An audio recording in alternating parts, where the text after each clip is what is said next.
Once upon a time, we used to listen to each other.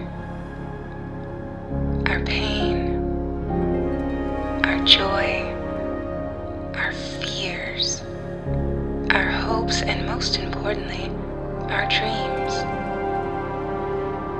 But somewhere along the way, we got lost and we forgot how to listen. But don't you worry. These stories will have an impact that will help guide you back. Because this is the Rayless Reverie.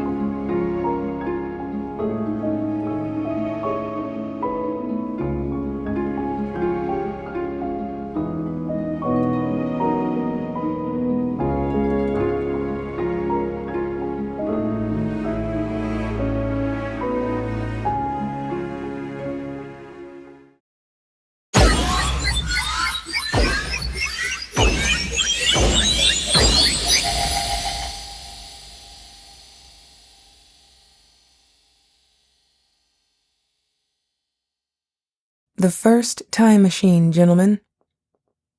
Professor Johnson proudly informed his two colleagues. True, it is a small-scale experimental model. It will operate only on objects weighing less than 3 pounds, 5 ounces, and for distances into the past and future of 12 minutes or less. But it works. The small-scale model looked like a small scale, a postage scale, except for 2 dials in the part under the platform. Professor Johnson held up a small metal cube. Our experimental object, he said, is a brass cube weighing 1 pound, 2.3 ounces. First, I shall send it 5 minutes into the future. He leaned forward and set one of the dials on the time machine. Look at your watches, he said. They looked at their watches. Professor Johnson placed the cube gently on the machine's platform.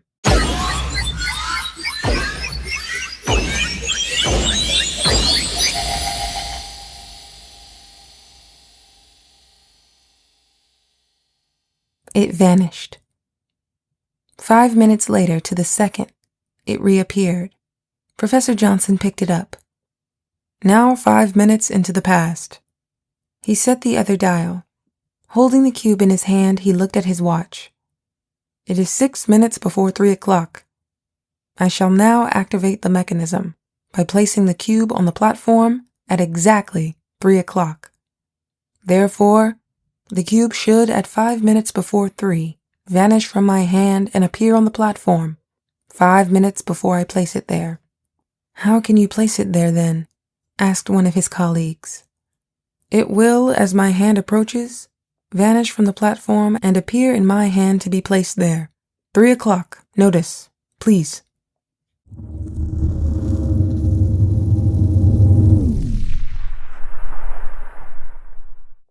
The cube vanished from his hand. It appeared on the platform of the time machine. See? 5 minutes before I placed it there, it is there. His other colleague frowned at the cube. But, he said, what if now that it has already appeared 5 minutes before you placed it there, you should change your mind about doing so, and not place it there at 3 o'clock? Wouldn't there be a paradox of some sort involved? An interesting idea, Professor Johnson said. I had not thought of it, and it will be interesting to try. Very well, I shall not.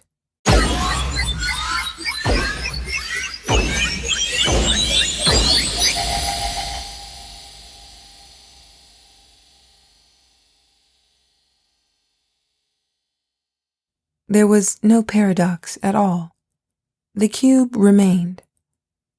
But the entire rest of the universe, professors and all, vanished.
He was wet and muddy and hungry and cold, and he was 50,000 light years from home.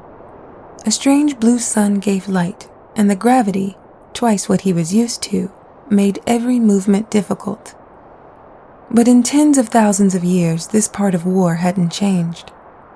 The flyboys were fine with their sleek spaceships and their fancy weapons. When the chips are down, though, it was still the foot soldier, the infantry, that had to take the ground and hold it, foot by bloody foot. Like this damned part of a star he'd never heard of until they landed him there. And now it was sacred ground because the aliens were there too. The aliens. The only other intelligent race in the galaxy. Cruel, hideous, and repulsive monsters. Contact had been made with them near the center of the galaxy after the slow, difficult colonization of 12,000 planets. And it had been war at sight. They'd shot without even trying to negotiate or to make peace. Now, planet by bitter planet, it was being fought out.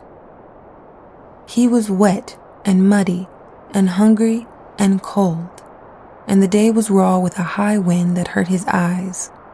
But the aliens were trying to infiltrate, and every sentry post was vital. He stayed alert, gun ready, 50,000 light years from home, fighting on a strange world, and wondering if he'd ever live to see home again. And then he saw one of them crawling toward him. He drew a bead and fired. The alien made that strange, horrible sound they all make, then lay still. He shuddered at the sound and sight of the alien lying there. One ought to be able to get used to them after a while, but he'd never been able to. Such repulsive creatures they were, with only 2 arms and 2 legs, ghastly white skins, and no scales.